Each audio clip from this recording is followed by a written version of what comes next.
இரவு மழை. காரைக்குடி சிட்டி முழுக்க மின்னல் அடிச்சு மழை குத்தி கொண்டே இருந்தது.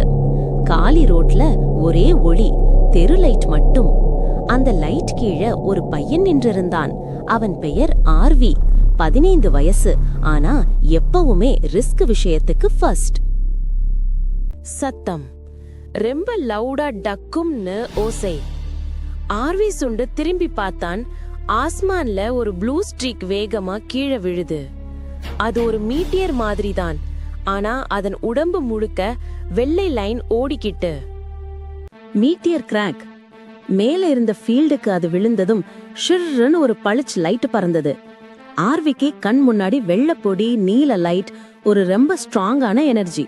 அவன் கையை டிஃபென்ஸ் பண்ணிக்கிட்டு இருந்தாலும் ஒரு சிறு ப்ளூ ஸ்பார்க் அவன் கையில பட்டு அவன் முழு உடம்பிலே ப்ளூ லைட் ஓட ஆரம்பிச்சது. என்னடா இது, கை சூடாகுது, மின்சாரம் ஓடுற மாதிரி. அவன் ஒரு கல்லை எடுத்து தூக்கு போனான்.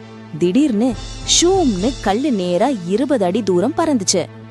ஆர்வி, நான் இதெல்லாம் எப்படி பண்ண? முதல்ல பவர் டெஸ்ட். அவன் ஓடி பார்ப்பான். சாதாரண ஓட்டத்துக்கு பதிலா அவன் பாதம் தரை மேல பிளர் ஆக போகும் வேகம்.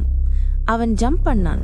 ஒரே குதிப்புல 2nd ஃப்ளோர் ஹைட். அவன் கையில லைட் ஃபிளாஷ் ஆனதுமே தரையில ஒரு சிறு எலக்ட்ரிக் கிராக். இருள் பின்னால் யாரோ.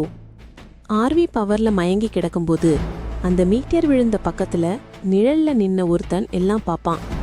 கருப்பா முழுக்க காஸ்டூம், ரெட்லா கண் க்ளோ. அவன் மெதுவா சிரிக்கிறான். Power host finally found. இப்போதான் ஹண்ட் ஆரம்பம்.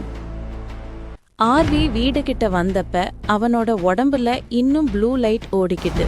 அவன் கண்ணாடி முன்னாடி நின்னு, இது என்ன பவர்ஸ், ஏன் எனக்கு வந்தது? கை ஸ்ப்ரெட் பண்ணி உடனே அவன் விரல்களுக்குள் நீல மின்னல் கிராக். அவன் அதிர்ச்சி, ஆனா ஒரு எக்ஸைட்மெண்ட் கூட. ஒரு முடிவு. ஆர்வி மெதுவா சொல்றான், பவல் வந்துருச்சு. ஆனா இது சும்மா என்டர்டெயின்மெண்ட்டுக்கு இல்ல, இதுக்கு பின்னால பெரிய விஷயம் இருக்கு. அவன் வெளியே பார்த்தான். மழை நின்றது. ஆனா நகரத்துக்கு வர்ற பிரச்சனை இன்னும் தூரத்துல கத்திக்கிட்டு இருந்தது. இப்போலிருந்து நான் ரெடியா இருக்கணும்.